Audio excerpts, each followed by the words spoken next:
Ils se disent possédés par le démon. Partout dans le monde, on recense des hommes et des femmes de toute confession persuadés d'être la proie d'un esprit maléfique.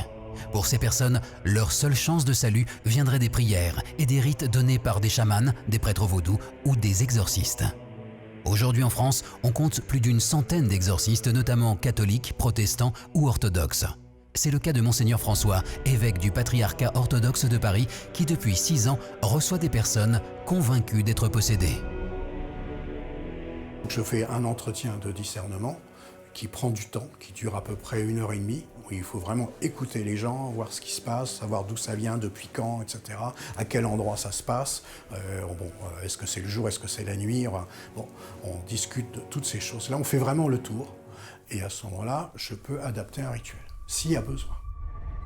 L'exorciste fait donc preuve de psychologie. Si dans la grande majorité des cas, les personnes restent calmes et semblent saines d'esprit, il arrive quelquefois que l'exorciste se retrouve face à de véritables scènes d'hystérie. Alors moi, quand les gens tombent par terre comme ça, alors bien sûr, ils poussent des cris, il y a une voix très forte qui sort d'eux, etc.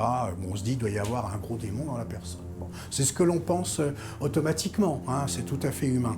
Bon, moi, je suis là plutôt pour rassurer les gens, ne pas rajouter du mal au mal. Bon, et je calme le jeu et petit à petit, ça s'arrête. Et nous reprenons le rituel de l'exorcisme. Mais il arrive dans de très rares cas que des exorcistes soient les témoins d'incroyables phénomènes, comme ces possédés parlant parfaitement une langue qu'ils n'ont jamais étudiée. Ces femmes qui font preuve d'une force surhumaine ou l'apparition de plaies surgissant soudainement sur le corps. Je ne peux pas l'expliquer scientifiquement, mais je suis obligé de reconnaître que j'ai vu de l'eau bénite faire des rougeurs sur la peau des gens et des choses un peu comme des petites cloques qui apparaissaient. Enfin, c'était très impressionnant. Impressionnant également les cris, les insultes et certaines violences provoquées par les possédés. Pour Monseigneur François, pas question de céder la peur, même si certains phénomènes le touchent directement. J'ai eu parfois à affronter certains phénomènes physiques dans mon corps.